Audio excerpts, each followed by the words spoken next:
And speaking of drones, Taiwan's government is working hard to build a national drone team, a coalition of manufacturers who can produce made-in-Taiwan drones.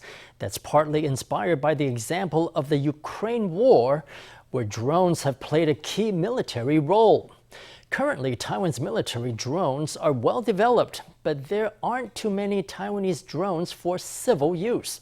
Supply chains are reliant on Chinese parts, which could be a security risk in the future. Experts say expanding the use of drones among the general public and promoting made-in-Taiwan products are key to building up a robust drone supply chain that does not depend on China.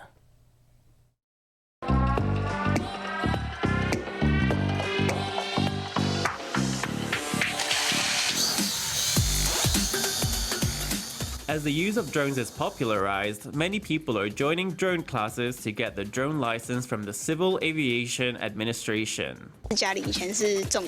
We used to farm in our family, and I saw a video of drones spreading pesticides. If we can apply it in farming, maybe we can enhance efficiency. I've seen how they use camera drones in all kinds of natural disaster situations. It's a trend that will definitely continue in the future.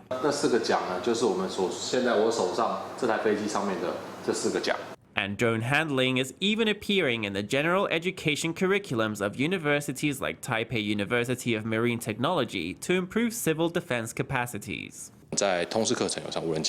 In general education classes, we have drone training classes, and we've even brought them into our military training classes. Students are extremely enthusiastic about it because drones are quite new, either as an industry or as a new topic of study. The government is gathering a national drone team, a coalition of cooperating industries, but most drones made in Taiwan right now are for military use. Chinese manufacturers have more than 90% of the market of civil-use drones. How can Taiwan get a foot in the door?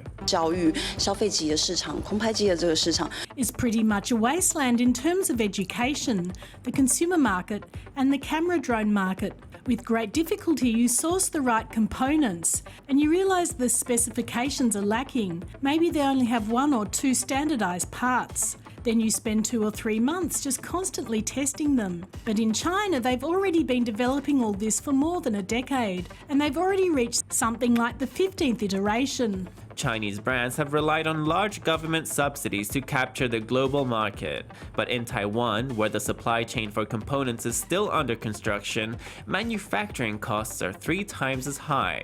Some companies are breaking into the market with drones for educational purposes and striving for 100% made in Taiwan. But with so few Taiwan-made drones on the consumer market, if they want to apply for a Taiwan-made MIT Smile logo, regulators don't yet have clear criteria.